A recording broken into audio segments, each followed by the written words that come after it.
Il faut que nos concitoyens saisissent bien les enjeux de ces deux textes, qu'ils sachent la vérité que le gouvernement veut imposer aux parlementaires dans le cadre d'une procédure accélérée. Il faut que nos concitoyens puissent, en connaissance de cause, se déterminer pour les choix qu'ils auront à faire ces 3 prochains mois.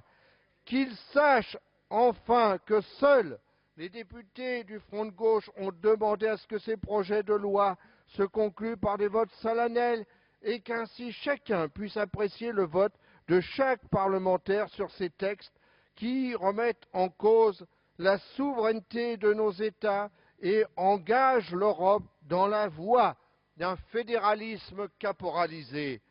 L'absence de débat public et les silences coupables des médias sur ces questions nous interrogent sur l'état de notre démocratie. Les Français, eux, ne sont pas dupes. Ils savent qu'aujourd'hui c'est mardi gras.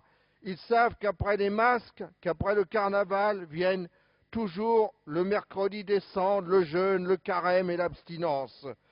Les dizaines, l'abstinence auquel vous voulez soumettre les Français, les dizaines et les dizaines de mails que nous recevons tous le prouvent.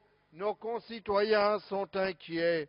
Inquiets du manque de débat citoyen, inquiets des prises de position peu claires de certains élus, inquiets de ce putsch austéritaire qui se joue, comme le dirait notre ami Pierre Laurent, secrétaire national du PCF.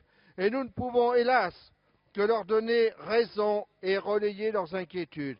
Mais avant de faire la lumière, mes chers collègues, sur les projets funestes de M. Sarkozy et de Mme Merkel pour l'Europe, j'aimerais faire un petit rappel historique qui remette nos débats d'aujourd'hui dans la perspective historique de notre nation. J'aimerais rendre hommage à Spartaco Fontano, ajusteur italien, à Joseph Bokschow, ingénieur chimiste hongrois, à Marcel Reimann, ouvrier polonais, à Celestino Alfonso, républicain espagnol, à Misak Manouchian, poète arménien, qui il y a 68 ans, jour pour jour, le 21 février 1944, sont morts pour que vive la France où ils avaient choisi de vivre. Ils voulaient fonder, comme le précisera un an plus tard le programme du CNR, une république, je cite, nouvelle, qui rende aux institutions démocratiques et populaires l'efficacité que leur avaient fait perdre les entreprises de corruption et de trahison qui précédèrent la capitulation.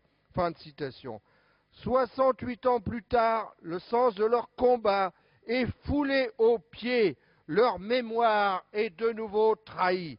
On savait depuis le mois d'octobre 2007, grâce à l'ancien numéro 2 du MEDEF, Denis Kessler, qui s'était laissé aller à la confidence dans la revue Challenge, que le gouvernement français s'employait, je le cite, à sortir de 1945 et à défaire méthodiquement le programme du Conseil national de la résistance.